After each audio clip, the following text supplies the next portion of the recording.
Dans votre livre, vous montrez bien que les médias profitaient de nombreuses fuites, pas toujours exactes d'ailleurs. Et d'après vous, elles venaient où ces fuites? Écoutez, le 7 ou le 8 juillet 1997, il y a une directive du Collège des procureurs généraux ou du magistrat national, comme quoi personne ne pouvait avoir contact avec la presse. Il y avait un magistrat désigné pour ça. Alors il faut qu'on m'explique pourquoi le 4 octobre, le journaliste Frank de Moor du CNAC, c'est un magazine flamand, téléphone à l'antenne et il demande à être reçu parce qu'il doit faire un article sur l'affaire Dutroux et il demande pour voir si on peut le relire. Et il est reçu le samedi par Duterme, Dernicourt et De Pau, je crois, à 3, donc un officier, vous imaginez, les heures de week-end, un officier et 2 gradés, et ils reçoivent le journaliste qui apparemment en sait plus qu'eux. Dans les mêmes moments, M. Dernicourt falsifie une audition de Regina Louf, et ce journaliste publie l'audition falsifiée dans son magazine Le CNAC. M. Duterme avait fait un rapport, un stupide rapport, le 3 juin contre Patrick de Baets. Bien, il y a des éléments du rapport déjà. Vous savez, Duterme rédige son procès-verbal contre Patrick de Baets le 26 août. Ça arrive au parquet. Mais le 12 septembre, il y a une réunion secrète apparemment chez le juge Langlois avec des journalistes, notamment Au nom de la loi, et le Soir illustré. Et de Liège et Bréoès du Soir illustré passe chez le procureur Bourlet et ils disent « Ah, il y a une instruction à charge de Baets. » Ah, qui dit Bourlet, il n'est pas au courant. « Oui, pour faux en écriture. » Ah, qui dit, je ne suis pas au courant. « Ah oui, la photo P10. » Alors Bourlet, il prend directement son ordinateur. P10, qui dit, il y a eu un PV de suite à ça. Et un des 2 journalistes dit, nom de Dieu, on se fout de nous. J'ai une lettre de M. Bourlet avec ça, donc je ne l'invente pas. Et le lendemain, même Gilbert Dupont, dans la dernière heure, publie le numéro de dossier. Donc, ces gens, vous savez, il y a des gens qui aiment bien de donner quelque chose à la presse, peut-être pour un repas, peut-être pour un verre de bière, je n'en sais rien, moi. Mais ici, vraiment, c'était des ruptures de canalisation. On a vu plusieurs fois ces journalistes avec nos patrons, les patrons de la BSR, et j'ai même l'audition de gendarmes de la BSR qui expliquent qu'ils ont l'air du terme, mais ça on ne sait pas dire que c'est de Baets, c'est Bill. Et Duterme leur a répondu, il faut bien qu'on se défende. Alors donc, ces gens, bon, ils se tenaient.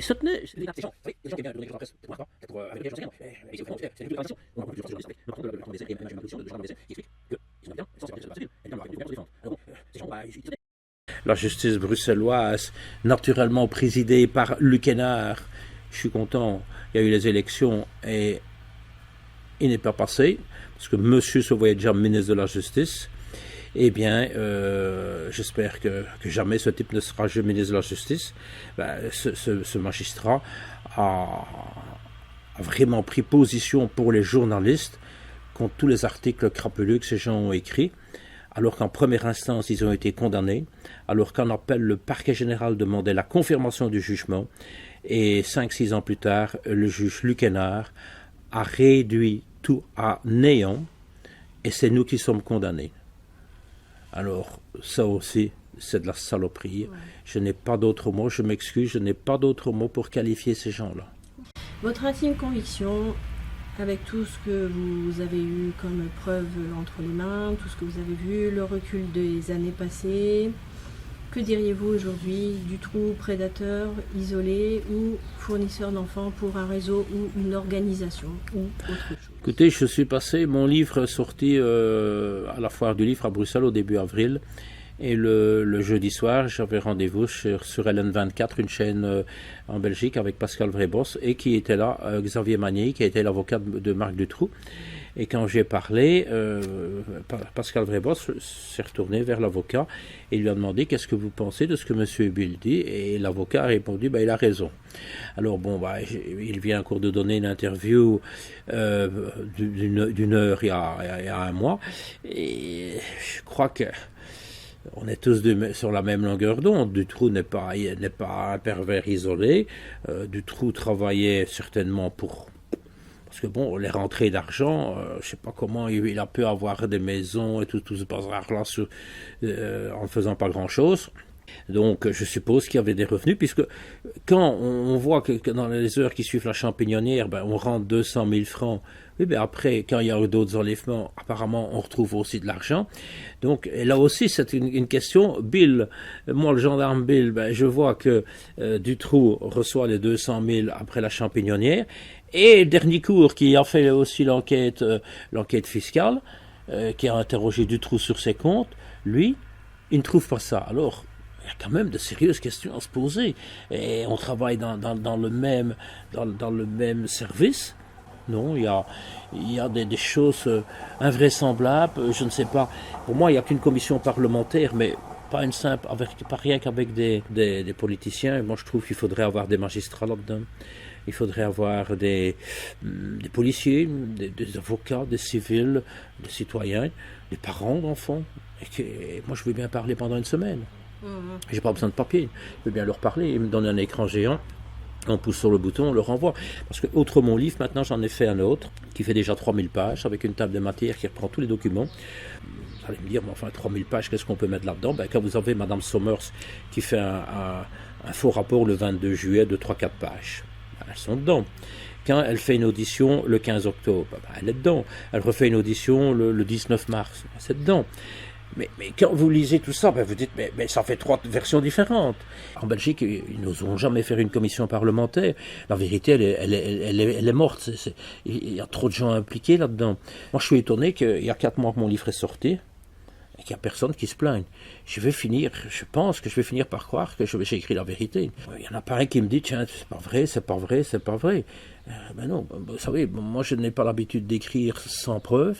Moi j'ai acheté toutes les pièces du dossier, j'ai rien chez moi, tout est dans le cloud, et plus dans 3 pays différents, au cas où il arriverait quelque chose, donc tout est à l'étranger, dans 3 pays différents. Je pense pas qu'il y a quelque chose qui bougera, donc Dutroux n'a pas agi seul, Dutroux était bien protégé. C'est pour ça que j'enchaîne sur ma question suivante, justement, en parlant de M. Magnier. Il suppose que si maintenant Dutroux menace de parler, c'est peut-être pour négocier sa libération. Qu'est-ce que vous en pensez? C'est possible. Je ne suis pas à la place de Dutroux, donc ni à la place de Maître Magnier, donc je ne sais pas répondre à ça. Dutroux, il a eu le temps de parler. Maintenant, j'ai vu que Karl Zéro l'avait aussi interviewé via un avocat. Maintenant, je ne sais pas combien de pages Dutroux a écrit. Je prends un exemple, admettons qu'il ait écrit 50 pages, qu'il les ait données à son avocat. Est-ce que l'avocat, s'il a reçu les 50 pages, en a donné 50 à Karl Zéro? Est-ce qu'il a donné 40? Je ne sais pas. Donc, est-ce que... Il voilà. a donné une centaine de pages. Oui, donc je prends... Une centaine de pages, il y a beaucoup de pages où... Oui, il y a des conneries, ça je peux comprendre. Maintenant, il y a peut-être des pages que l'avocat a gardées aussi, hein, et qui ne veut pas que ça sorte. Je n'en sais rien. Nous, on n'a pas eu la chance de pouvoir entendre ni Dutroux ni Nioul. C'est déjà pas normal, on nous l'a refusé, M. Van Espen ne voulait pas non plus, et parce que bon, le premier qu'on aurait voulu entendre, c'est déjà M. Dutroux sur les comptes, mais aussi M. Nioul, mais naturellement on ne pouvait pas toucher à ces gens-là. C'est ça qui est fou, parce que quand même sur la champignonnière, vous étiez en plein... Moi, c'est le dossier qui m'a tué, parce que dans ma carrière, je dis, moi, j'ai pas loin, je travaille à la section, bon, j'ai travaillé en uniforme d'abord, j'ai fait beaucoup d'arrestations aussi quand j'étais en uniforme, et puis je suis passé à la section meurtre de vol, où on a eu de très nombreuses arrestations. Jamais eu de problème dans ma carrière, jamais. Si, avec mes officiers parce que j'avais trop d'heures. Mais autrement, les résultats ont toujours été là. Patrick de Base, la même chose. On a toujours été apprécié de notre hiérarchie. Et tout d'un coup, on devient mauvais. Moi, j'en veux au colonel Torres qui a commandé le district de Bruxelles. Parce que M. Torres nous connaissait aussi. Mais il a fait confiance à Brabant, à Driessen et à Duterme. Ils se tiennent tous. Alors, ils ont trompé l'état-major.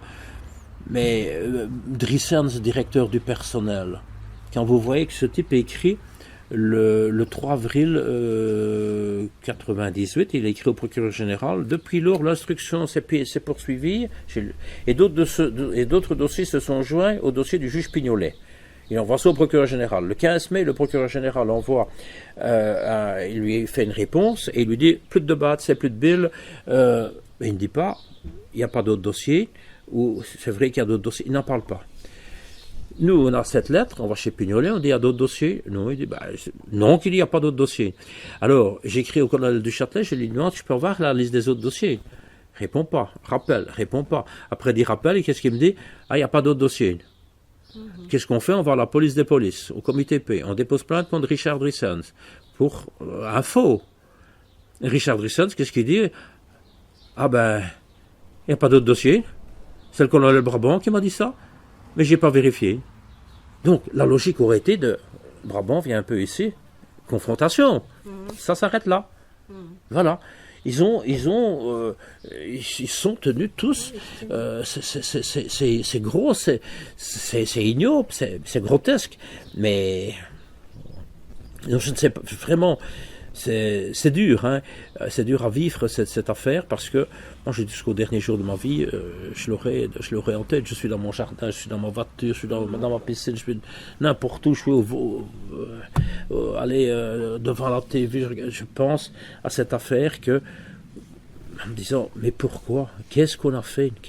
D'ailleurs, même le juge Pignolet nous a dit, pourquoi est-ce qu'on vous a écarté? Et il nous dit même, Jacques Pignolet, grand copain de Van Espen, je ne comprends pas l'attitude de Van Espen et son insistance pour reprendre le dossier. Donc même Pignolet s'en rendait compte. Puis il y a eu aussi l'affaire Desrupeaux, il y a eu l'affaire Erdekens. L'affaire Desrupeaux, ça revient régulièrement, interférer. C'est un piège, pour moi c'est un piège, parce que l'affaire Desrupeaux, donc M. Elio Desrupeaux est maintenant il est député européen, je crois, et il a été jusqu'au mois de juin président de la Wallonie, il a été Premier ministre en Belgique, et à l'époque il était vice-premier ministre et ministre, je crois, des communications, quelque chose ainsi. Le 15 novembre 96, c'est la fête de la dynastie en Belgique, la fête du roi. Et on est en congé, mais nous on est au bureau, on travaille, et l'après-midi, j'ai un major de crâne qui vient, donc un officier du bureau central des recherches, il vient enregistrer un PV, bon, je lui explique, et je lui demande qu'il me laisse une copie, bon, je vois après, il s'était déjà trompé de date, c'était le 15 novembre, il avait déjà marqué le 15 septembre, et puis il s'était trompé dans le numéro de dossier, mais enfin bon. Et c'est ces gens-là qui doivent vous expliquer comment vous devez travailler. Et alors, il s'en va au parquet, et puis peu après, le parquet me sonne, enfin madame la juge d'instruction Gruet, et elle nous dit, il faut faire 2 perquisitions. Je dis, dans quelle affaire? Oh, c'est pas, ne vous tracassez, c'est pas un dossier à vous, c'est un dossier de la police judiciaire. Mais je dis, madame, on a déjà assez de boulot comme ça. Non, c'est je dis, non, alors je sonne à Patrick, et Patrick, même chose, non, on ne veut pas. Et là-dessus, elle a contacté Brabant, et Brabant dit, si, c'est eux. Et donc on est revenu et on nous a envoyé faire 2 perquisitions chez 2 particuliers, 2 jeunes homosexuels qui habitaient le même immeuble, 2 appartements différents, à Forêt, à la place Albert. Et donc on est parti du bureau, on est arrivé là parce qu'on doit faire les perquisitions à des heures légales entre 5h et 21h. Donc on est arrivé là vers 20h et il n'y avait personne dans les 2 appartements. Donc on a requis un serrurier, on avait un mandat de perquisition, donc un serrurier est venu, donc, et là on devait rechercher des cassettes. Et naturellement, quand on arrive dans une maison, on ne va pas voir dans le frigo, on voit des cassettes, on commence à visionner et on voit des scènes de jeunes garçons, enfin des jeunes adolescents nus, mais est-ce qu'ils ont 15 ans, est-ce qu'ils ont 18 ans, vous savez, c'est bon. Et je téléphone à Patrick et je dis, voilà ce qu'il y a. Et lui, il contacte la juge. Ah, il faut rester dans l'appartement jusqu'à temps qu'il rentre. Mais entre-temps, on trouve un uniforme de steward. Je me dis, s'il est à l'autre bout du monde, on est beau ici. Et je trouve aussi un numéro de son contrat de téléphone, Proximus. Et donc, je me dis, je vais risquer. Je téléphone. Et puis j'entends, allô. Et moi, je fais, allô. C'est qui? C'est moi. Où tu es? Je suis là. Ah, mais j'arrive. Et donc on arrive là dans un bar, il fait tout noir, là, bon, il y a une centaine de personnes. Bon, j'appelle des collègues en uniforme et je demande, tiens, est-ce qu'un tel est là? Ah oui, ils sont là, clac, ils viennent, on les prend en voiture. Vous d'habitude, si on vient vous chercher, vous allez dire qu'est-ce que j'ai fait ou quoi que ce soit. Ici, rien du tout. Hein? Hop, on rentre au bureau, et qui est là? Patrick, naturellement, est revenu, et Brabant est là aussi. Je me dis, est-ce qu'il vient pour avoir des sous, des indemnités de week-end ou de nuit, j'en sais rien. Et il reste là près de Patrick, et Patrick dit, puisque un des 2 parlait le flamand, mes 2 collègues l'ont pris, et puis, moi, on me demande d'entendre l'autre, et j'ai l'adjudant Pirard qui est dans le bureau juste à côté avec la porte ouverte, et lui fait le privé d'interception, quoi. Et je dois l'interroger sur qui? Sur quoi, moi? Brabant, il souriait, hein.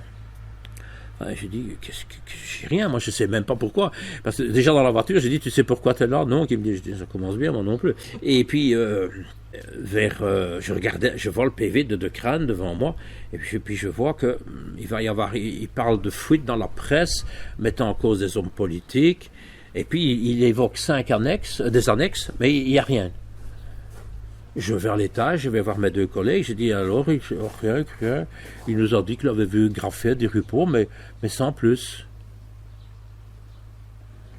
Je redescends, je dis tiens, tu connaissais des personnalités, je ne dis pas politique, hein. Ah oui, qui dit on a revu une fois graffé des Rupeau, hein, et quand? Oh, il y a 2-3 ans, mais le gars, chez moi, il a 26 ans, donc c'est tout. Et j'ai dit, vous avez parlé? Non, on s'est vu, c'est tout. C'est tout, ça s'arrête là. Et moi, à 4 heures au matin, je termine mon audition, et à 6 heures au matin, donc à 5 heures au matin, déjà, le centre de transmission des communications radio-téléphoniques contacte Patrick en disant, il faut faire un communiqué de presse sur l'affaire des Rupeau.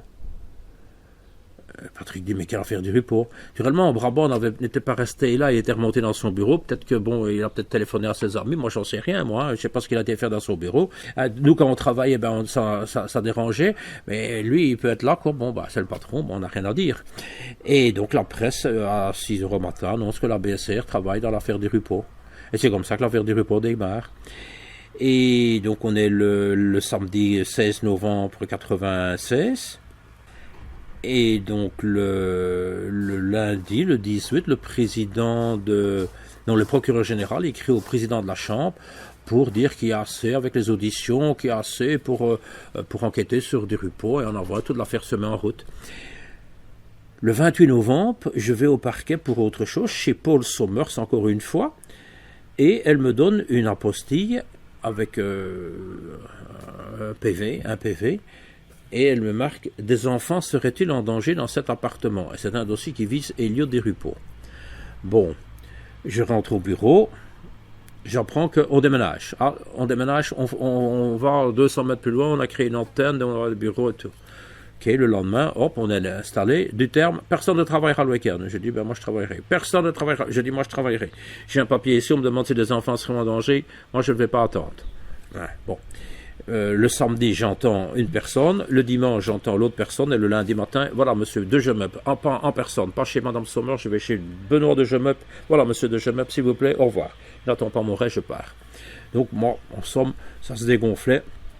C'était une femme qui avait appris par son frère qui habitait l'immeuble où il y avait une altercation à 3 heures au matin avec du Rupeau et le père d'un adolescent. Bon, enfin, moi, j'ai fait mon travail, c'est fini. Et on est le 28 novembre. Donc, Paul Sommers, qui, le 22 juillet, écrira qu'elle ne voulait plus se retrouver dans une situation de l'affaire du Rupeau le 15 novembre. Si elle a eu des problèmes avec nous le 15 novembre, elle ne va pas me redonner encore un dossier le 28. Elle me le donne à moi alors qu'elle a une section mœurs à la police. Non, il faut nous abattre. Il faut nous piéger. Et Elliot Desrupeaux, le 10 décembre, ça va très vite pour eux.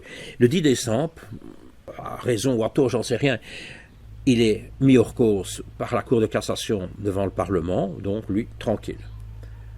On est le 10 décembre. Le 12 décembre, Stéphane Declercq, qui était le ministre de la Justice, demande à la police de faire une enquête sur nous, sur les services de police, pour voir comment ils ont travaillé dans cette affaire-là. Je suis convoqué, moi, le 11 février 1997 à la police des polices. Je parle pendant 4 heures, je fais 11 pages d'audition. À la fin, monsieur Bill, en tout cas, à vous, il n'y a rien à vous reprocher, vous avez été prudent, vous avez fait des PV, pour tout. Merci, je le savais, au revoir. Et on est le 11 février. Le 28 mars, 2-3 jours plus tard, j'ai du terme qui s'amène. De Batz et Oskans sont en congé. Et du terme s'amène en fin de journée à mon bureau. Tiens. Mais, on était le 1er avril ou le 2 avril. Moi, je me dis, ça y est, il me joue avec mes pieds. Je dis, c'est une blague, commandant. Quoi, ça ne te plaît pas encore? Je dis, mais enfin. Et il s'en va. Monsieur Benoît de Gemep, procureur du roi de Bruxelles, demandait à l'attention personnelle du premier maréchal de logis Bill de poursuivre l'enquête de façon discrète sur le vice-premier ministre Elliot Desrupeaux. De poursuivre l'enquête de façon discrète. Oui, Benoît de Gemep, toi aussi tu as essayé d'avoir ma peau et j'ai refusé. J'ai pas joué dans le jeu, donc j'ai fait un rapport, un procès verbal pour dire que je n'avais pas d'éléments nouveaux, et puis j'ai fait un rapport confidentiel en disant, moi je joue plus dans votre jeu. Puis la police des polices a sorti son rapport D'abord, il a fuité sur Internet via le journal Le Soir et il est sorti ce rapport le 7 juillet. Il y a 75 pages. Et à la page 71, il y a les conclusions pour la BSR de Bruxelles. Il y avait 3 services de police qui étaient mis en cause. La police judiciaire de Bruxelles, la gendarmerie de Hasselt, donc une province dans le Limbourg, et la BSR de Bruxelles. Pour la BSR de Bruxelles, il y a 2 lignes. On a abusé d'un mandat judiciaire pour procéder à l'audition de témoins. Deuxième ligne, en échange d'aveux, des mensonges ont été avancés. Comment est-ce qu'on démontre ça? Est-ce qu'on a eu des aveux? Non. Est-ce qu'on a entendu des témoins? Non. On a entendu qui? 2 personnes perquisitionnées. C'est pas des témoins. Est-ce que le mandat de perquisition demandait de les entendre? Oui. Voilà, c'est fini. Il n'y a plus rien qui tienne. On n'a pas, et en échange d'aveux, des mensonges ont été avancés. On n'a pas eu d'aveux. Et donc, sur base de ça, Johan van der Lanotte, ministre de l'Intérieur socialiste flamand, fait changer la loi le 16 juillet 1997. La loi est publiée déjà au Moniteur, donc en France le journal officiel. La loi est publiée le 24 juillet 97 et le 25 juillet 97, le lendemain, le ministre intérieur Johan de Lanotte donne injonction au commandant de la gendarmerie, c'était ça le changement de loi, pour enquêter sur De Baets et Bill. Mais il fallait trouver 2 autres clowns pour que ça fasse plus vrai, et on a mis Éluard et De Mulder avec. Alors, De Baets, qu'est-ce qu'il a à foutre là-dedans? Il est resté dans son bureau, il n'a pas fait d'audition, il n'a pas fait de perquisition, donc c'est de la connerie. Non, il fallait abattre De Baets. Bill, d'accord, il a fait la perquisition, il a fait des auditions, l'interception, je peux comprendre. Les autres, ils ont visionné des cassettes. Alors, on a chargé, donc c'est arrivé à l'échelon supérieur au district, et là le colonel nous a convoqués. Patrick était à l'étranger en vacances, il a dit moi je reviens pas, moi j'y suis allé, je me suis retrouvé avec les 2 autres collègues là, et on nous mettait sous enquête. Serlette, le major juriste Marc de Mesmaeker, qui est devenu patron de la police fédérale en Belgique jusqu'au mois de juin 2023, qui a été chargé de l'enquête. Moi, je rentre à mon bureau, je suis en congé, je rentre à mon bureau, je lui sonne, je dis, mon major, est-ce que je peux venir? Non, qui me dit, le mois prochain. Ah bon, moi, je dis, ça avait l'air urgent, pourtant, non, vous tracassez pas le mois prochain. Je dis, voilà mon numéro de téléphone, le mois prochain, je suis en vacances en Turquie, vous n'avez qu'à m'appeler. Voilà, après, il ne m'a pas appelé, je lui ressonne, non, qui me dit pas maintenant. Octobre, novembre, non, pas maintenant. Décembre, janvier, non, pas maintenant. Février, mars, non, pas maintenant. Au mois de juillet, mon avocat lui écrit, répond pas. Au mois d'octobre, mon avocat lui téléphone. Réponse du major juriste de Marc de Mesmaeker, je veux bien, maître, mais je ne sais pas quelle question je dois leur poser. Attention, je ne lui en veux pas du tout. Hein. J'ai appris pourquoi il ne savait pas nous interroger. On ne lui donnait pas le dossier, et quand on lui donnait, il manquait des pièces. Alors, finalement, Patrick et moi, fin janvier, on est allé chez lui, à son bureau, on a dit maintenant on va faire la grève de la faim, on va s'attacher aux grilles, vous nous interrogez. Allez, calmez-vous, et fixe une date, le 5 février pour Patrick, et le 12 pour moi. Et on va vous apporter le dossier. Bon, il y a un motard qui arrive à la maison, voilà le dossier. Je remonte à l'appartement, un fax à l'état-major, j'ai reçu un dossier en flamand, je ne comprends rien en flamand. Hop, le motard revient, on s'est trompé, on me donne le dossier. Je prépare mon audition, 34 pages. Ah oui, je suis toujours assez pressé. 34 pages, je lui envoie. Je savais que le lundi, mardi, mercredi, il avait des réunions parce que la réorganisation de la police des chemins de fer. Et donc, le jeudi, il me téléphone, il me dit, donc on se voit demain. Je dis oui. Il dit, votre audition, elle m'aide beaucoup. Je dis, si vous êtes sage, je viendrai avec ma disquette. Et je suis venu avec ma disquette, et clac, il a mis ça dans la machine avec un autre officier, donc on a relu tout.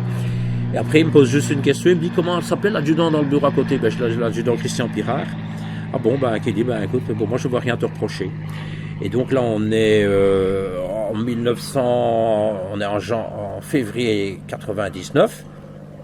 Début juillet, j'ai le colonel du Châtelet, le directeur général du personnel, qui me sonne et qui me dit, on va le transmettre au commandant de la gendarmerie. Apparemment, il n'y a rien, c'est depuis longtemps. Parce qu'entre-temps, j'ai une lettre du procureur général de la Cour de la Cassation, une lettre du procureur du Roi, une lettre du procureur général, donc la Cassation, le parquet et le parquet général, qui disent il n'y a rien à reprocher à M. Bill. Malgré ça, on continue à enquêter, quoi. Et on est donc au début juillet. Le général le reçoit jusqu'au mois de septembre, il fait des allers-retours avec le dossier, peut-être pour essayer de changer une phrase, une virgule, pour voir si quand même, dire au ministre, il y a quand même un petit quelque chose, mais apparemment, il doit l'envoyer au ministre, il envoie ça au ministre le début septembre, et le ministre, qui n'était plus Van der Lanotte, parce que ça change souvent en Belgique, c'était devenu un francophone, Antoine Buchan, libéral, et qui nous écrit le 26 octobre pour dire « Il n'y a rien contre vous ». Alors, suite à ça, moi, j'ai écrit au comité P pour dire « Votre rapport, il est faux ». Mais entre-temps, oui, j'oublie, depuis 1 an après avoir été mis sous enquête, puisque je n'étais toujours pas entendu, on a écrit, via notre avocat, au patron du comité P. Et il est écrit là-dedans, la lettre des gendarmes de Bad-Sébil anticipe parce que jusqu'à présent, aucun nom n'a été mis en évidence, et malgré ça, on continue à enquêter sur nous. Et donc, le ministre rend ça. Donc, j'ai écrit au comité P, je dis, votre rapport, il est faux. Me répond pas. J'écris à Herman de Croo, qui est le président de la Chambre, le père de l'actuel, l'ancien premier ministre de Croo. Et donc, je lui écris et il me dit, je vais voir ce que je peux faire. Et le comité P m'écrit, il y avait rien, vous n'étiez pas concerné par le rapport. En attendant, on nous met sous enquête. Donc, on est en 2002. Et en 2003, je suis convoqué au même comité P, on me demande de réexpliquer l'affaire et pourquoi est-ce que j'ai fait des perquisitions le 15 novembre. Donc moi, on m'a emmerdé, c'est le mot, on m'a emmerdé de février 97 jusqu'à, je crois, mars 2003, rien qu'avec cette affaire des Rupeau. Maintenant, il y a du vrai, il y a du faux, j'en sais rien, mais en attendant, c'est un piège, parce que un procureur du roi qui me demande, et en plus, mes 2 supérieurs du terme et Brabant ont vu cette apostille. S'ils avaient, je ne veux pas être grossier, s'ils avaient, ce que je pense, ils auraient dit, monsieur le procureur, écoutez, donnez ça à quelqu'un d'autre. Il a déjà été entendu par le comité P, confier cette suite d'enquête à quelqu'un d'autre. Non. Bill, c'est pour Bill. Et Bill n'est pas tombé dans le piège parce qu'on sait que Bill démarre au quart de tour. Alors ils se sont dit, de Bats, Oscar ne se sont pas là. Ce soir, Bill, il prend une voiture, il va les surveiller, il va peut-être arrêter du repos ou quoi que ce soit. Et ils pensaient que j'allais tomber dans leur piège, quoi. Mais bon, naturellement, j'ai pas voulu jouer dans ce jeu-là. Et j'en veux à tous ces gens-là parce que Monsieur de Gemep, Benoît de Gemep, actuel président de l'Ordre des médecins en Belgique. Si M. Bill a refusé de faire cette apostille, ayez un peu le courage de dire à quel policier du pays vous l'avez donné cette apostille. Vous ne l'avez donné à personne d'autre. Donc, c'était bien un piège que vous m'avez tendu, M. Benoît de Gemep. Vous me faites honte et j'ai envie de vomir sur toute votre clique de malfaisants, de malfaiteurs. Suite à ça, j'ai Pascal Vrébos qui me sonne et il me dit « Mais qu'est-ce que c'est que ça, toute cette histoire dans la presse avec des Rupeau et tout ça ?» J'ai dit « C'est une cabale. » Et là, on est encore en 97. Mais comme le soir illustré du 23 juillet, suite au rapport du comité P, si vous prenez le soir illustré du 23 juillet, donc c'est un magazine belge, sur une page, j'ai 4 fois aimé Bill. Le titre, c'est « Qui a voulu tuer des Rupeau ?» Et j'ai 4 fois aimé Bill.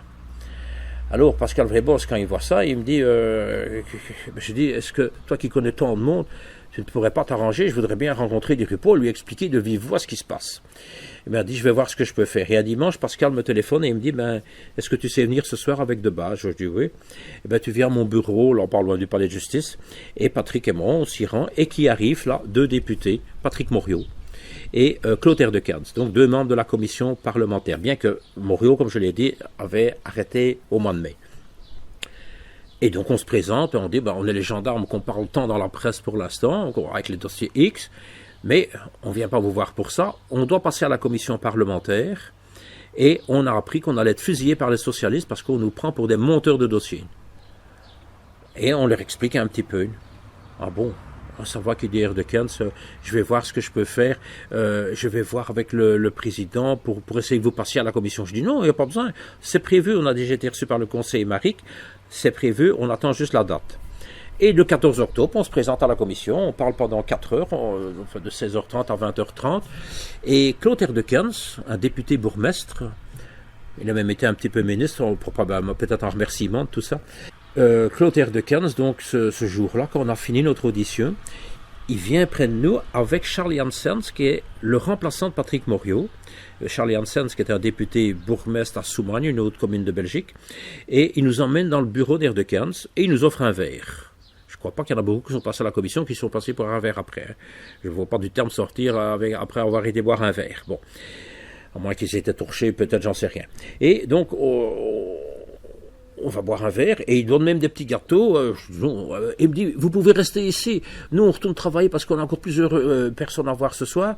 Vous êtes ici chez vous, le frigo est là, il y a des gâteaux et tout. Je dis, non, on est en route depuis le matin, on rentre, nous. Hein. On est le 14 octobre. Fin décembre, c'est Noël, Nouvel An, on reçoit les vœux de M. Erdekens. À nous trois, il nous envoie ses vœux. Et puis, le 1er mars, je téléphone à RTL parce qu'il y a Gilbert Dupont qui est sur le plateau. Et je demande à Pascal Vrébos, je dis, est-ce que je peux intervenir pour calmer ces gens-là, donc par téléphone. Hein, d'abord, ils écrivent n'importe quoi sans nous demander une autre chose. Et puis Erdekens essaie de me piéger avec un journaliste, essaie de me poser une question. Je dis, ah ben alors vous nous l'avez caché à la commission. Bon, moi j'ai écrit directement à Marc Verwilligen. J'ai écrit à Erdekens qui m'a répondu, ah je m'excuse, mais entre-temps il avait lancé le bruit qu'on avait caché les choses à la commission. J'ai écrit à Marc Verwilligen qui m'a répondu, qui m'a dit, il n'y a rien à vous reprocher, vous n'avez rien caché à la commission. Il me demandait si un collègue qui était sorti avec une victime. Qu'est-ce que je sais moi? Bon. Et puis, il y a une émission qui s'appelle Au nom de la loi, qui a massacré surtout les témoins X, qui passe, et Philippe Pourbet va rencontrer Erdekens. Enfin, il lui écrit, et ils se rencontrent. Et Erdekens dit que, ben oui, moi j'ai vu de battre ces bulles chez Vrébos, mais il ne veut pas dire chez Vrébos, il ne veut pas dire avec qui il était, il ne veut pas dire Morio. En se disant, moi, député, on va me croire, hein, bon. Pourbet, officier de police judiciaire, gradé à la BSR de Bruxelles, la logique, il apprend la connaissance d'un délit, puisqu'on nous accuse d'avoir violé le secret. Il doit faire un procès verbal. Bon, il ne le fait pas, il en parle à qui? À la fameuse madame Paul Sommers. Et Paul Sommers, elle fait un PV, et elle fait une audition téléphonique de Claude Erdekens qui doit partir en vacances. Une audition téléphonique. Bon. En Espagne aussi, il faisait des auditions d'un entretien d'1 heure dans une affaire criminelle avec Laurence de Koning. Ils ne font pas de PV signé, non. Et là-dedans, elle marque que Erdekens donc, lui a dit que le lendemain de la rencontre, il refuse donc de dire chez quel journaliste, et il refuse de dire qui était présent. D'ailleurs, s'ils sont identifiés, ils n'iront. Donc il sait déjà ça. Et elle écrit, le lendemain, son ami parlementaire distribuait à qui le voulait les auditions des témoins X. Et elle dit à Erdekens qu'elle va donner ça au juge Pignolet. Et on est le 29 juillet. On a attendu que les vacances se terminent pour Pignolet, ou qu'il soit de garde, et on lui donne de nouveau le dossier. Et il a un deuxième dossier, puisque malheureusement il n'avait rien dans le premier dossier, ben, peut-être qu'ici il va trouver quelque chose. Et par un petit jeu d'arrangement entre Brabant, Sommers, Pourbet, tout le bazar, ben, on a identifié tout de suite Pascal Vrébos et Patrick Morio. Ben, et Pascal Vrébos, ben, il dit, ben oui, moi je les ai vus. Le 10 septembre, j'apprends dans la dernière heure que je vais être muté, que Patrick et moi on va être mutés. Donc le 10 septembre. Et le 17 septembre, je suis appelé et on me notifie ma mutation. Donc, je le savais par la presse déjà avant. Donc, vous voyez un peu la complicité qu'il y a entre mes chers officiers de gendarmerie du district de Bruxelles et la presse. Et donc, le 17 septembre, on va chercher notre notification avec Patrick. Et Patrick doit aller chez le juge Pignolet. Ben, moi, je vais avec lui, mais on était exempts, on était en maladie, on était dépressifs tous les deux. Donc, j'attends dans le couloir. Et Patrick, comme il me l'a raconté, et je le crois, et c'est ainsi que ça s'est passé avec moi, et le juge lui dit, vous avez déjà rencontré Erdekens? Ah oui, qui dit, à la commission, on a bu un verre, mais qui dit, on l'a vu chez Vrébos. Quoi qu'il dit Pignolet, vous avouez? Et Patrick, qui dit, avouez quoi? Et les paroles de Pignolet, c'est encore un PV à la Sommers. Faut pas demander, hein. Bon. Il y a 4 mois que je le dis, je l'ai écrit dans mon livre, Madame Sommers n'a pas encore contesté, les Pignolet non plus. Bon. Patrick dit, écoutez, après mon audition, faites rentrer Bill, et vous l'entendez. Comme ça, on dira, non, qu'il dit une autre fois, non, qu'il dit Patrick, aujourd'hui, comme ça, on ne dira pas qu'on s'est mis d'accord. Donc, il me fait rentrer. Ah, vous avez déjà rencontré Erdekens? Je dis, oui, je l'ai rencontré le 17 novembre dans les locaux d'RTL, avec X69. Je l'ai rencontré à la commission, mais je dis, on l'a rencontré chez Pascal Vrébos. Vous avouez aussi? Qu'il me dit, mais moi, je dis, j'ai avoué quoi? Elle me dit la même chose, hein, c'est encore un PV à la Sommers. Et quand c'est fini, nos 2 auditions sont finies, il nous fait rentrer, On avait travaillé avec lui. On était, allez, je vais pas dire qu'on était copains, mais bon. D'ailleurs, Jacques Pignolet, rappelle-toi, en 92, t'achètes une Volvo d'occasion, je crois, et tu me téléphones à moi, Aimé Bill, qui ne suis pas une section voiture, tu me téléphones à moi, Aimé Bill, pour me demander si le numéro de châssis n'est pas volé. Alors, faut pas demander, hein. Et moi, j'adorais ce juge, j'appréciais beaucoup. J'étais pas amoureux de lui, hein. Après, on est devenus amoureux tous les deux, Patrick et moi, parce qu'on était sous écoute, et on a eu bon, on racontait qu'on était amoureux. Comme ça, il devait s'amuser à retranscrire tout ce qu'on racontait.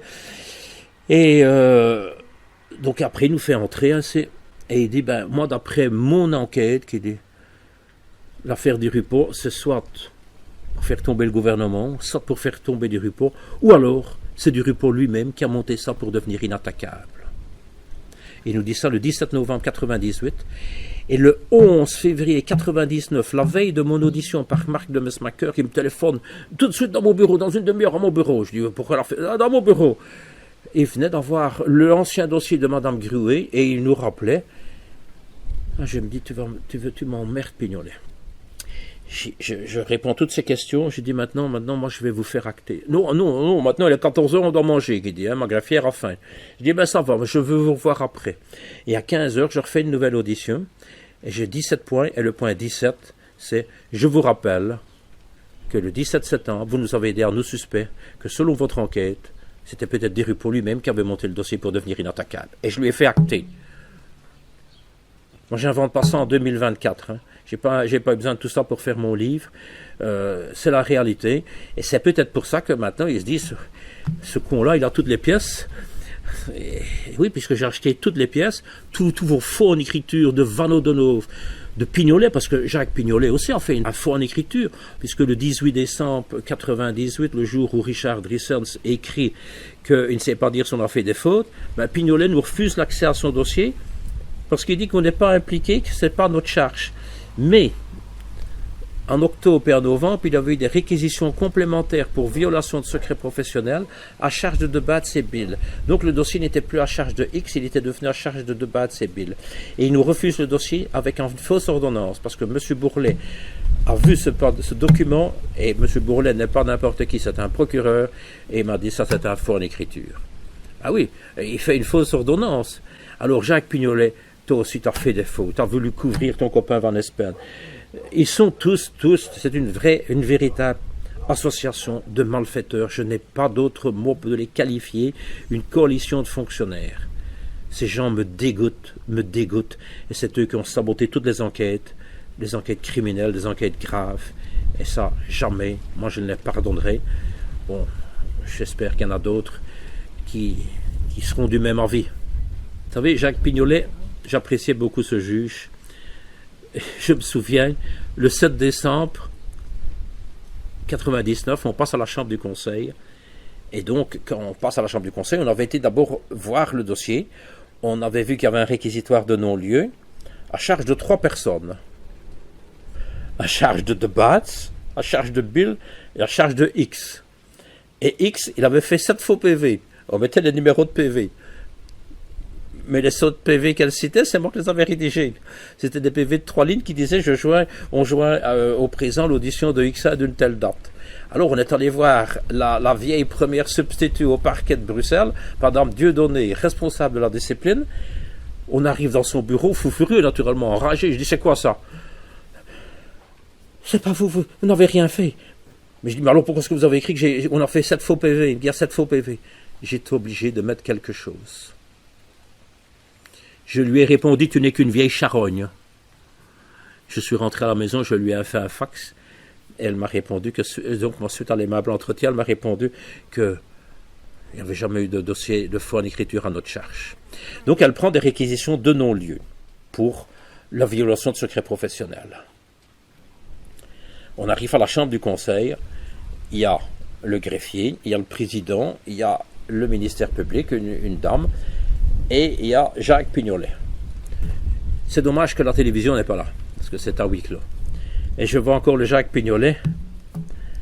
Ah, vous savez, monsieur le président, vous avez été juge d'instruction comme moi. Il y a des faux qu'on voit et des faux qu'on ne voit pas. Ces deux-là, ils ont fait des faux qu'on ne voit pas. Vous imaginez à un niveau comme ça. Et ce type a été auditeur militaire, enfin radiateur militaire comme nous on disait, et puis juge d'instruction, ça a mené des enquêtes criminelles, et voilà les paroles d'un juge d'instruction. Puis après vous avez madame, je ne sais plus comment, je me demande, je sais plus son nom, je vais pas les dire à nom, je me demande c'est pas moi, je ne sais pas. Alors monsieur le président, on ne peut pas prendre de décision aujourd'hui. Pourquoi? Il dit, il y a éventuellement une nouvelle pièce qui serait arrivée hier. Éventuellement. Nous on est... Bon, qui dit le président, on se revoit le 16. Le 15 au soir, il y a M. Fabry, substitut du parquet, qui téléphone à notre avocat en disant, pour Bill, il n'y aura rien. Je vais prendre des réquisitions de non-lieu, je vais demander le non-lieu, mais pour de Bats, on va le poursuivre pour violation de secret professionnel parce qu'il a dit ces 3-4 mots-là.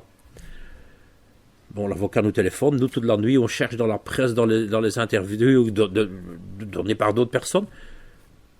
Donc le lendemain, on arrive au tribunal, à la chambre du conseil, et le président, le substitut Fabry, voilà, pour monsieur Bill, je demande le non-lieu, mais pour monsieur Debat, je demande son renvoi. Notre avocat dit, oui, mais... Alors le président dit, faites des conclusions. Donc, notre avocat, on a dû repasser encore toutes les fêtes de fin d'année comme ça, et on a eu rendez-vous le 13 janvier, et là, notre avocat a donné les faux. Mais chaque fois, mon avocat disait, il a donné ses conclusions, mais à chaque fois, il disait, mais vous cherchez des faux, monsieur le président. Mais les faux, ils sont dans le dossier. Il y a là, et là, et là, et là. Les autres ont fait des faux. Je n'entendais pas, ils mouche volée, ils regardent leurs chaussures et tout, mais en se disant, il faut remettre la corniche là-bas en couleur, mais c'était des...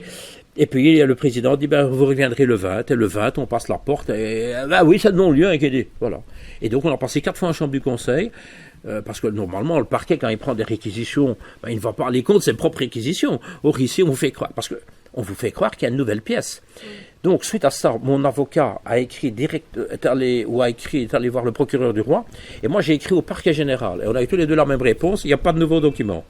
Donc vous voyez à quel niveau ces gens sont menteurs, malhonnêtes, pourris, je sais pas, j'ai pas de mots pour les qualifier. Ces gens ont détruit nos vies, ils ont détruit nos vies, mais ils ont surtout saboté des enquêtes criminelles portant sur la mort d'enfants. Ces pauvres enfants qui sont morts, et vous n'avez rien fait, vous avez tout fait pour protéger les pédophiles. Et donc, suite à l'affaire Erdekens, le juge Pignolet, vu que rien ne bouge, donc on est au mois de septembre, au mois d'octobre, Claude Erdekens, en avant dans le soir illustré chez Braille et de Liège, qu'on les vire, et il voulait qu'on nous vire, et il raconte. Et nous, ce soir-là, on a une réunion avec le colonel du Châtelet, et 2 autres colonels, dont un s'est levé, c'était Fernand Kuckelberg qui est parti dégoûté.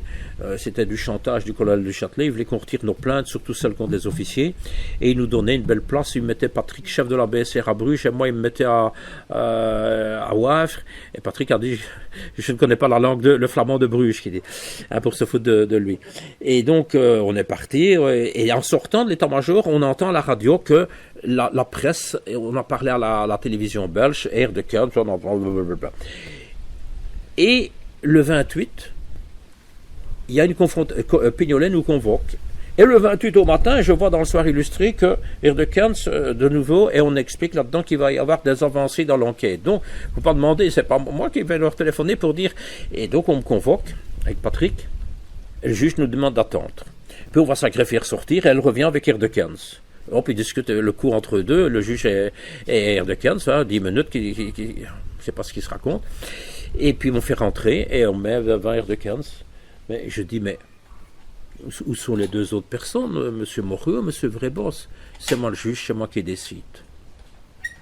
Si c'est pas ça, un type malhonnête, voilà, un juge d'instruction, comment il fonctionne? Je ne comprends pas non plus Claude Erdekens. Il est avocat, il est député, il est bourgmestre, mais surtout avocat. S'il avait eu un de ses clients, qui aurait été dans la même situation, je crois qu'il aurait fait des bons. Parce que quand vous avez 5 personnes impliquées dans la même affaire, vous les réunissez tous les 5, vous faites une confrontation. Il m'a confronté avec Erdekens, et puis il a confronté Patrick avec Erdekens. Et on est resté chacun sur sa position. Et puis 2-3 jours après, j'y vais, il me dit, je dois vous voir prochainement. Je dis, je sais pour m'inculper. Vous savez déjà qu'il dit, je dis oui, il y a déjà un journaliste qui m'a averti et encore un homme politique. Ah bon, il dit, je vous verrai prochainement. Et il me sonne, peut-être le lendemain, et il me dit, voilà, vous venez demain ou après-demain avec De Baets. Je dis, non, je viendrai tout seul. Non, vous venez avec De Baets. Je dis, non, sa compagne est à l'hôpital, et il ne sait pas venir, je viendrai tout seul. Il a sonné à De Baets l'a envoyé bouler en disant qu'il n'avait rien à foutre d'Air de Kent, et Pignolet a fait un procès-verbal à charge de Baets sur les propos qu'il a tenus, et bravo Patrick, t'as bien fait, tu n'en as pas encore dit assez. Et alors, donc, moi, j'arrive chez lui, assez. Et d'habitude, c'est Patrick qui vient me chercher, on part en voiture au palais de justice. Ici, bon, je prends le métro. Et puis, Pignolet me dit, bon, je vais vous inculper. Je dis, monsieur le juge, si vous m'inculpez, je suis venu en métro, soit je me jette en dessous du métro, ou si vous voulez, je saute par la fenêtre maintenant du 3e étage. Ne faites pas ça, monsieur Bill, rentrez chez vous, je ne vous inculpe pas. Je ne vous dis pas le fou rire que j'ai eu quand je suis sorti de là. Je me dis, t'es vraiment un con. Et je le redis maintenant, t'es vraiment un super con, Jacques Pignolet. Et donc, le 20 novembre, au matin, il me téléphone. Voilà, vous venez après-midi avec De Baets, cette fois je n'ai plus le choix. Et on arrive là, il fait attendre De Baets, et puis il me fait rentrer, il me dit, voilà, vous avez été à l'émission Terzac, il me dit, donc une émission sur la télévision flamande. Je dis non. Ah si, qui dit, je dis non. J'ai la cassette, qui dit. Je dis, vous l'avez regardé? Ah non, qui dit, mais c'est le colonel Attel qui m'a dit. Je dis, mais j'y ai pas été, je parle pas flamand. Vous ne parlez pas flamand, il me dit. Je dis non. Alors je vous inculpe. Je dis, maintenant t'es content, vieux con. Ah bon, tu jouais devant sa greffière. Hein. Monsieur Bill, 10 fois, il m'a dit, monsieur Bill, je n'entends rien. Et il m'a inculpé de violation de secret professionnel. Parce que, soi-disant, pour l'affaire Air de Cairns. Puis il a fait rentrer Patrick. Et Patrick lui dit, et que ça ne soit pas demain dans la presse. Et la greffière de Nice. Ah, Gilbert vient justement de téléphoner, donc Gilbert Dupont, de la dernière heure. Ah, Gilbert vient justement de téléphoner pour savoir où ça en était. Ils se tenaient tous, tout passait. Alors, c'est nous qu'on soupçonne de fuite. Et donc, après ça, on a eu accès au dossier fin décembre, et là, parce que moi je ne sais rien de ce que Vreboss de Morio, parce qu'entre-temps, donc Vreboss est entendu.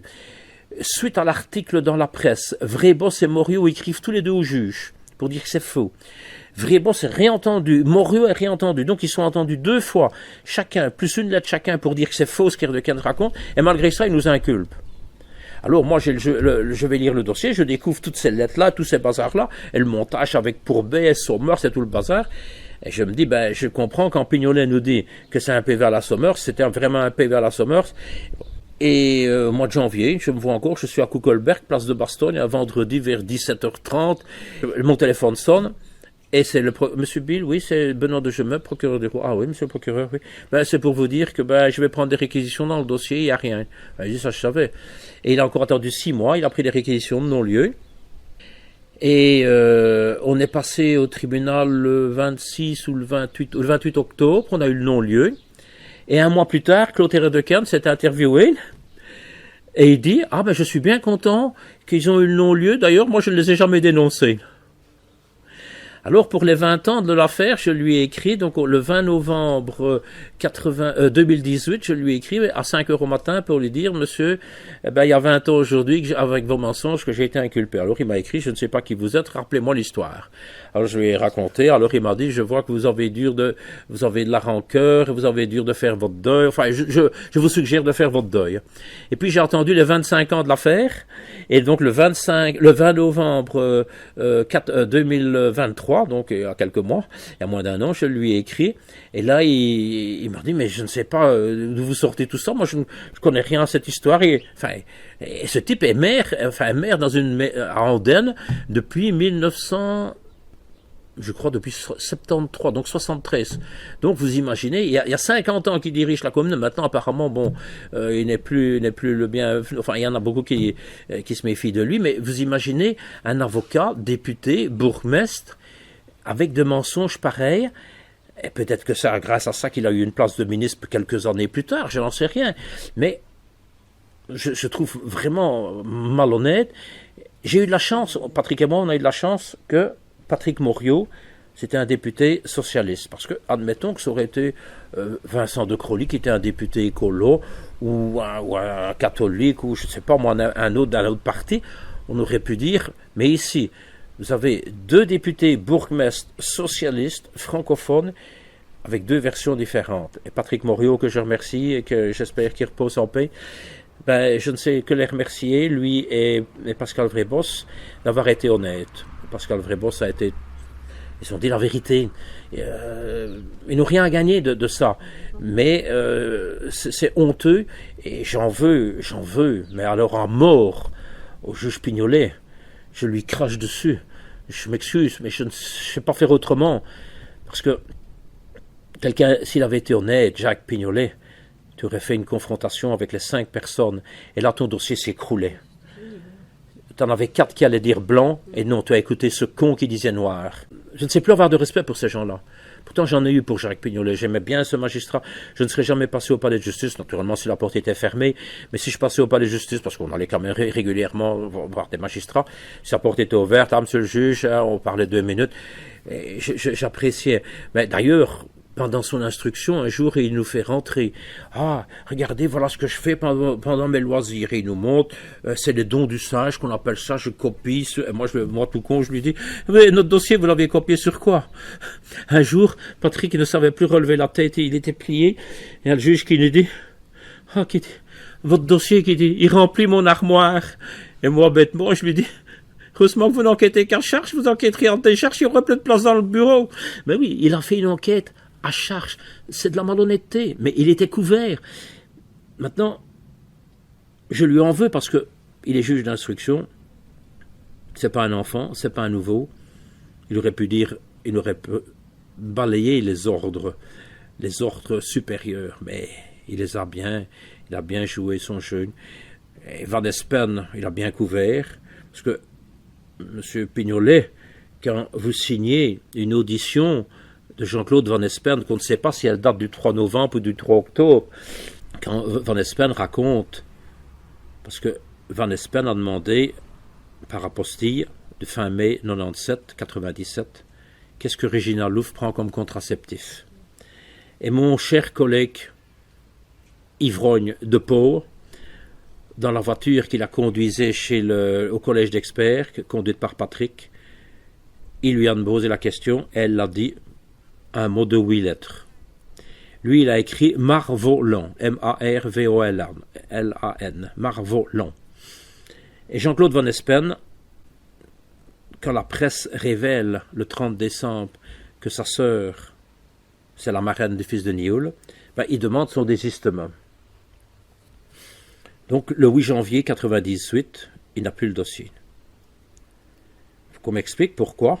10 mois plus tard, donc soit le 3 octobre, soit le 3 novembre, c'est le 3 octobre, mais il tape le 3 novembre, il s'entend lui-même, comme si c'était Pignolet, et il dit, j'ai demandé à un médecin légiste, et le Marvolan n'existe pas.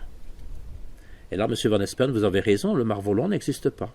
André Van Oudenhoff, procureur général de Bruxelles, dans son rapport de 17 pages, il évoque ça avec votre audition. Bon, moi, ça me cassait les pieds, moi, je n'avais pas cherché plus loin.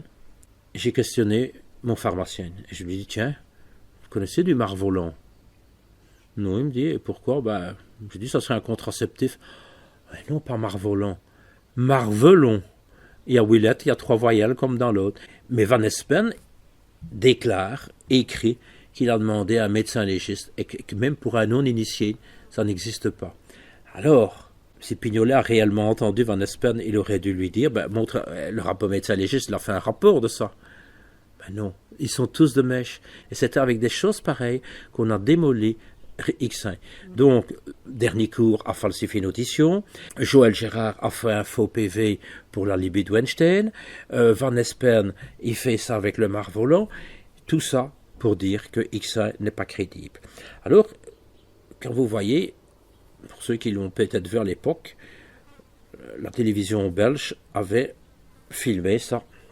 Ça se passe le 30 janvier 1998. Vous avez une table avec des magistrats de Bruxelles, de Neuchâtel, d'Anvers, de Gand, et ils arrivent à la conclusion que X1 n'est pas crédible.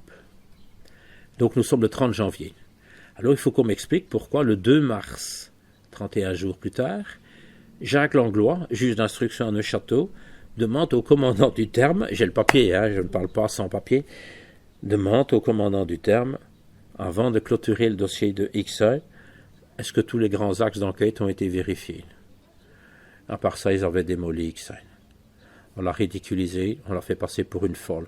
Alors qu'un collège d'experts, maintenant, malheureusement, X5, quand il était à Buzyn, ne recevait pas une souche TVA, ne recevait pas un ticket de caisse.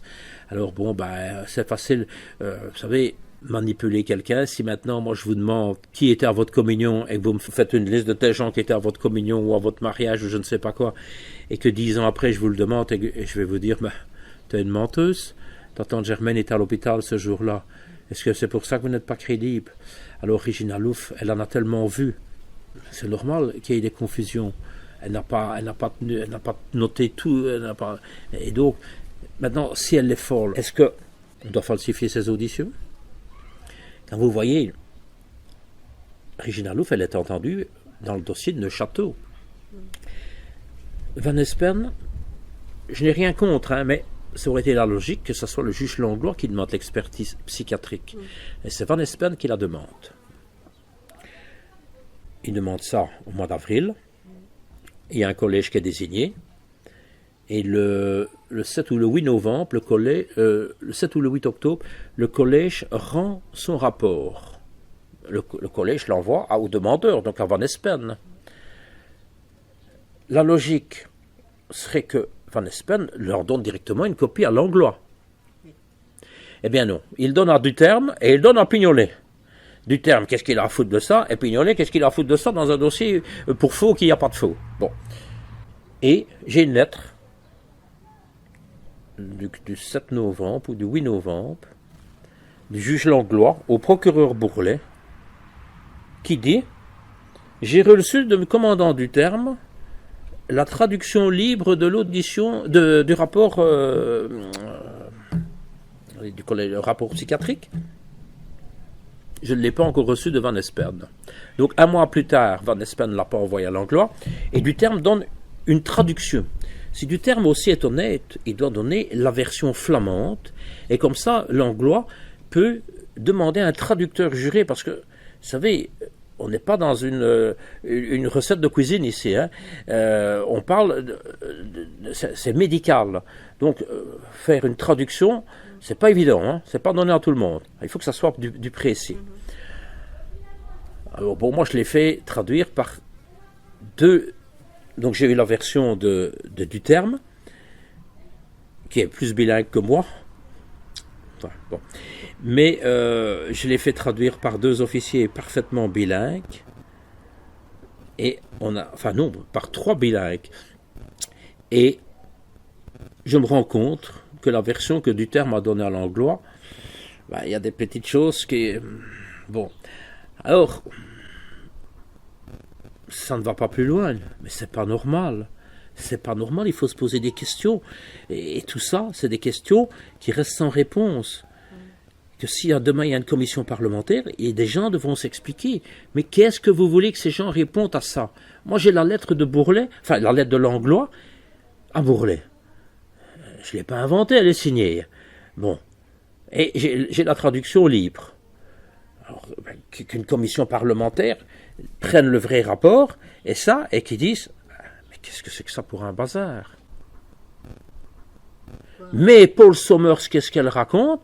Nous, on avait des traducteurs jurés, parce que donc Regina Louf, elle parlait en flamand, et c'était enregistré, toutes ces auditions étaient enregistrées, puis après, la cassette était copiée, l'original était mis dans un coffre, après déposé au greffe, et des jeunes gendarmes travaillaient sur la cassette, la copie, ils retranscrivaient, donc il y avait un premier PV, Patrick l'interrogeait avec un collègue, et ce collègue prenait des grandes lignes. Elle a parlé de ça, mais sans entrer dans le détail. Comme ça, ce collègue faisait directement un procès-verbal qu'il envoyait à Neuchâteau, un procès-verbal en français pour des magistrats francophones. Puis, quand c'était retranscrit, on envoyait la version flamande à Neuchâteau. J'avais un réquisitoire du juge, 2 traducteurs jurés sont venus prêter serment dans mon bureau devant un officier de police judiciaire. Ils repartaient avec l'audition en flamand et ils me ramenaient l'audition en français, avec leur facture. Il y en a pour des milliers. Bon. Eh bien, Madame Paul Sommers et même André Van Oudenhoff écrivent on traduisait nous-mêmes les auditions de X1. Donc, vous voyez à quel point, quelle cabale orchestrée, c'est une cabale, s'il n'y a pas d'autre mot. Je crois que Johan Terling, le major de gendarmerie, en France, un major, c'est un sous-officier, c'est au niveau après adjudant. Mais en Belgique, un major, c'est après sous-lieutenant, lieutenant, capitaine, commandant, on devient major, et après on devient lieutenant-colonel. Donc c'est un officier supérieur. Le major Terling a consacré 15 pages dans mon livre, que je vous invite à lire. Quand vous avez une préface qui est faite par Philippe Gueluc. Vous avez une préface de 3 pages faite par Michel Bourlet, un procureur du roi. Mais quand vous avez 15 pages écrites par le major Johan Terling, qui finira après comme premier, puisqu'il n'y a plus de gendarmerie en Belgique, qui finira après comme premier commissaire divisionnaire, c'est clair, lui il connaît le dossier, ils ont bien vu le dossier, et ils voient bien que c'est une cabale montée de toutes pièces contre nous. Parce que on vous demande à quelqu'un, on vous dit par exemple, à vous enquêteurs, faites une enquête sur Bill pour ça. Faites une enquête sur Debatz pour ça. Ici, on leur a dit, faites une enquête sur Debatz et Bill pour voir si ils n'ont pas fait des fautes. Alors, si déjà l'affreux Jojo de Richard Drisserns, le pilier de comptoir, écrit un recommandé pour dire il n'y a rien, alors je ne comprends pas. Que le général Franzen demande encore si Hermann Franzen avait été honnête et qu'il avait fait ce qu'on lui demandait, ce que le commandant Cooks lui demandait, c'est-à-dire de créer une cellule et d'enquêter sur tout le monde. Ah, là, mon général, vous auriez du pain sur la planche. Vous auriez serré la main de Batz et Bill pour leur dire « On s'excuse, on a été trompé. Vous avez joué dans le jeu des malhonnêtes, je suis désolé. Je ne sais pas avoir de respect pour vous. »